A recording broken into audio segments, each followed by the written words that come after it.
गरीब किसान की बेटी। एक गरीब परिवार में एक लड़की पैदा हुई थी। उसका नाम राधा था।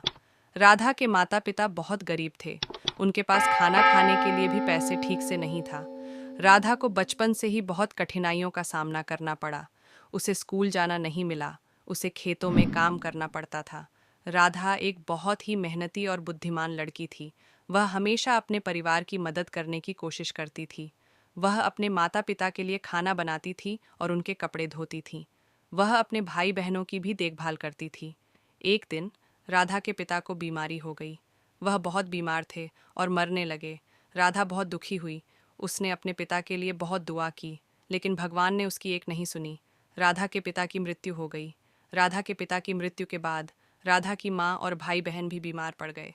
राधा ने उन्हें ठीक करने के लिए बहुत कोशिश की, लेकिन उसे सफलता नहीं मिली। उसके सभी भाई बहन भी मर गए। अब राधा अकेली रह गई थी। वह बहुत दुखी थी। उसे नहीं पता था कि वह क्या करे। वह सोचती थी कि अब वह क्या करेगी, वह कहाँ जाएगी। एक दिन राधा एक मंदिर में गई। उसने भगवान से प्रार्थना की कि वह उसे अपने जीवन में कोई रास्ता दिखाए। भगवान ने उसकी सुनी। उसी दिन राधा एक स्कूल में गई। उसने स्कूल के प्रिंसिपल से कहा कि वह पढ़ना चाहती हूँ। प्रिंसिपल ने राधा को स्कूल में एडमिशन ले लिया। राधा बहुत खुश हुई। उसने कड़ी मेहनत से पढ़ाई शुरू कर दी। वह बहुत जल्द ही अपने सभी विषयों में अच्छी बन गई। राधा ने अपनी पढ़ाई पूरी की और एक डॉक्टर बन गई।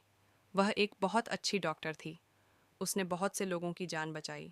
राधा ने अपने जीवन में बहुत कुछ हासिल किया, लेकिन वह कभी अपने माता पिता और भाई बहनों को नहीं भूली। वह हमेशा उनके लिए दुआ करती थी। राधा की कहानी एक प्रेरणा है।